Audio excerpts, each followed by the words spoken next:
За өнгөрсөн 5 дахь өдөр буюу 4 сарын 25-нд Улсын их хурал дээр ерөнхий сайдын мэдээллийн цаг гээд ерөнхий сайд мэдээлэл өгч байсан. Яг тэр мэдээлэл өгж байгаа үйл явцтай холбоотойгоор Улсын их хуралд гарсан намын бүлгийн бас дүгнэлт уншигдж байсан. Та бүхэн сонссон, анзаарсан бол тэр дүгнэлтийн төгсгөлд нэг үг хэлсэн. Улсын их хурал дахь ерөнхий сайдын мэдээллийн цаг гэдэг бол засгийн газрын пропагандагийн цаг болсон байна. Ерөнхий сайд юу ярих, ямар мэдээлэл өгөх гэдгээ өөрөө сонгодог бол байдал нь Улсын их хурал засгийн газар хоорондын үндсэн хуулиар хуульсан эрх мэд хуульдын зарчмуудыг бүлгэрүүлсэн байна.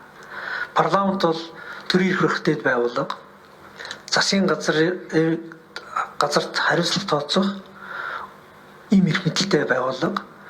Ерөнхий сайд Улсын их хурлын өмнө бол ажлын хариуцсан тайлганадаг, төрийн хууль биелүүлэх ажлыг Улсын их хурлын өмнө хариуцж байгаа ийм албан тушаалтан Улсын их хурлаас томилогддог. Тэгээд Улсын их хурлын талбарыг засгийн газрын сурталчилгаулаг пропаганда хийдэг талбарлуулахаас гадна тэр өдөр бас эмгэнэлтэй Улсын их хурлын гишүүдийг доромжилдог цаг болгож хувиргасан. Тэгээ энэ үйлдэлтэй бол уучлалт гуйх ёстой.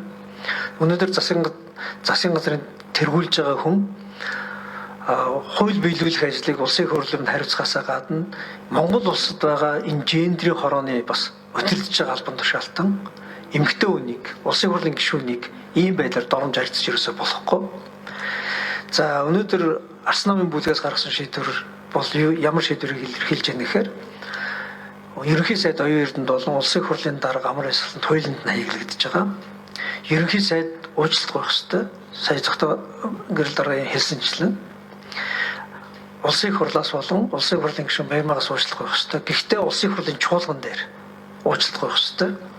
Энэ Улсын их хурлын чуулган дээр ерөнхий сайд уучлалт гуйх ажлыг Улсын их хурлын дарга амар ёслолд хариуцж бас хийх ёстой. Улсын их хурлын даргын гол чиглэл бол парламентын арчлыг бэхжүүлэх.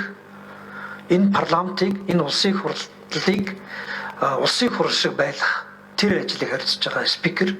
Тийм учраас тухайн үед нь Улсын их хурлын гишүүнтэй зохимжгүй харьцаж байгаа ерөнхий сайдын үгийг зогсоож чадаагүй бол одоо ерөнхий сайдыг уучлалт гуйх тэр ажлыг зохион байгуулах үүрэгтэй гэж үзэж байгаа. За Баярмаг гишүүнээс уучлалт гуйгаад зогсохгүй дахиад амар ёслолтын дарагт ямар шаардлага тавьж байгаа вэ гэхээр ер нь одоо Улсын их хурл нь Улсын их хурл шиг, засгийн газар нь засгийн газар шиг байя. Арс намын бүлгээс санаачилж байгаа Улсын их хурлын танхимд Улсын их хурлын толгой дээр гараа суучдаг ерөнхий сайдын суудлыг одоо буулгах цаг болсон. Энэ хуулийн төслийг засгийн газараас хуулийн төсөл өргөн бариад нин дээрүү гэдэг гормоор хилцэж болоод идэг юм байлээ. Улсын их хурл одоо нин дээрүү гормороо Улсын их хурлыг Улсын их хурл шиг болгож парламентын арчил, парламент ёсыг сэргээх энэ алхмыг хийх ёстой. Тийм учраас ерөнхий сайдын суудлыг доош нь буулгах ёстой. Улсын их хурл үндсэн хуулийн дээр юу гэж бичсэн байгаа вэ гэхээр 126 гишүүнээс бүрдмэгч бичсэн байгаа. Тийм учраас Улсын их хурлын чуулганы дахин 126 гишүүний суудлыг хойрох хийх ёстой. Тэнд ерөнхий сайдын санал суудлын хуваар гэж юусоо огт байхгүй. Энэ ажлаа хийж байгаа. За хоёрт нь дахиад юу хийх ёстой гэхээр Баярмаг гишүүнээс уучлалт гуйхаас гадна Улсын их хурлд ерөнхий сайдын мэдээллийн цаг гэдэг энэ цагаа болио. Улсын их хурлын асуулгын цаг болно. Ерөнхий сайд ямар мэдээлэл өгөхөө мэддэг биш. Улсын их хурлын гишүүд ямар асуулт асуухаа мэддэг. Ерөнхий сайд түүнд нь бичлэн ирж одоо тайлбар мэдээлэл өгдөг. Тэр шин дэг рүүгээ шин зарчмааргаа явъя. Энэ асуудлыг бас шийдэх ёстой.